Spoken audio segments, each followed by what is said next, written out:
முட்டாமர செல்வி பத்திரமாகாளி அம்மை வந்துட்டா ஐயா. வந்துட்டான்.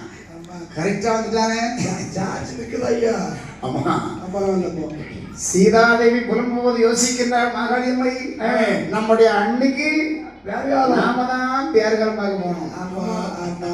பேர்காலம் பார்க்கணும்னு சொல்றாரு, பின்னாடி ஓடிக்கான என்ன பார்த்து போனோம். தெரியல, அவன் தான் கேட்கணும். வேற வேணா கூப்பிட்டு கேட்டு பார்ப்போம்.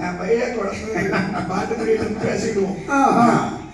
அவருடைய நம்முடைய அந்நியானவள் கற்பவேந்தன் துடித்துள்ளார்களே, அன்னைக்கு நாம் தானே பேர்காலம் பார்க்க வேண்டும் என்று சொல்லி தாயாகி முட்டாவல் சிறி மாகாளியம்மை எப்படி வருகின்றாள் என்றால், எப்படி தள்ளாடும் கிளவியை போல் கிளவியை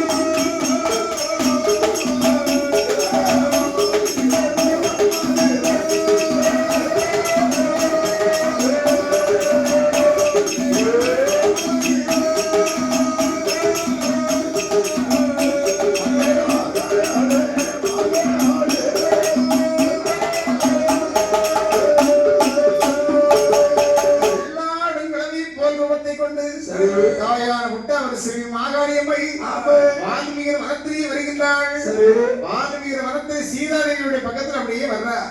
எட்டி பார்த்தான் ஜானகி. சரி அம்மா, ஏ பாட்டி, அம்மா ஏ பாட்டி, அம்மா கவலைப்படாத. ஐயோ நான் வந்துட்டேன் இல்லையா, நான் இருபடியா கவலைப்படுறேன். அம்மா உட்காரு உட்காரு, எனக்கு ஒரு படியா வரலம்மா. இப்ப ரொம்ப மணிக்காதம்மா, நம்ம நாங்க புள்ள பக்காத மாதிரி. அப்படியா, நீ பெற்ற பத்தாவதானோ புள்ள பத்தேன். ஏம்மா ஏ பாட்டி, எனக்கு பேர்காரம் பார்க்க யாருமே இல்லை.